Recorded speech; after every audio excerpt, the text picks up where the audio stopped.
Danger of Delta has parents concerned, and this just breaking. A judge has just ruled that Bexar County can issue a mask mandate for its schools. This is in the San Antonio area. And that despite Texas Governor Greg Abbott's ban on such safety measures.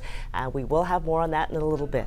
Some Katy ISD families are pushing the district to defy the governor's order banning mask mandates. That follows the lead of other districts such as Bexar County or Dallas ISD and likely Houston ISD. Those Katy parents, though, will have to work fast. We are only 8 days away from the start of school for that district. We're joined now live by Jason Miles. And Jason, what steps are these parents taking?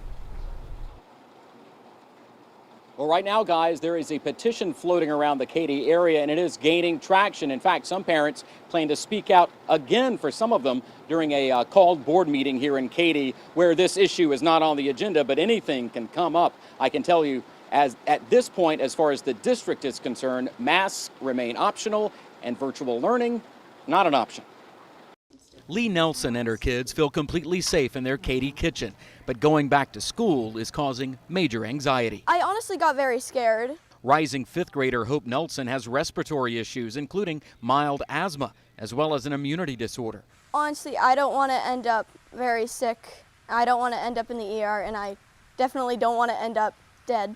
Hope's mother helped start this petition calling on Katy ISD to mandate masks and bring back virtual learning.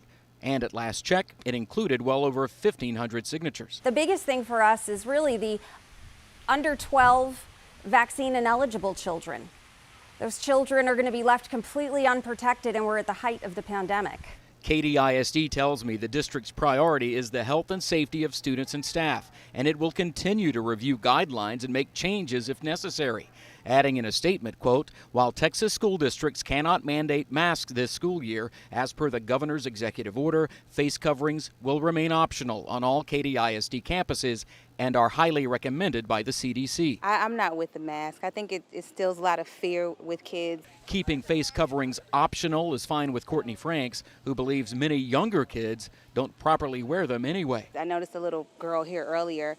She noticed some of the kids didn't have a mask on. She didn't want to play with them. She was off to herself.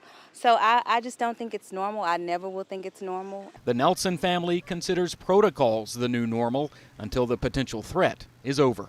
Everybody wants to be mask free, but we can't be until we put in the work. And as we've learned even today over in Bexar County, things can change thanks to court action or other actions by school districts themselves. Katy ISD again says things are constantly under review. You can read the district's full statement by clicking the link to this story on KHOU.com. And as you mentioned, school starts here next week, a week from tomorrow, in fact. Thanks, Jason. Yeah, and we should expect more changes, I would imagine. And now a new response from the governor's office after Austin and Dallas ISD voted to institute mask mandates. Quote, we are all working to protect Texas children and those most vulnerable among us. But violating the governor's executive orders and violating parental rights is not the way to do it. And there's more. Governor Abbott has been clear that the time for mask mandates is over. Now is the time for personal responsibility. Parents and guardians have the right to decide whether their child will wear a mask or not, just as with any other decision in their child's life. Again, that comes from Governor Abbott's press secretary.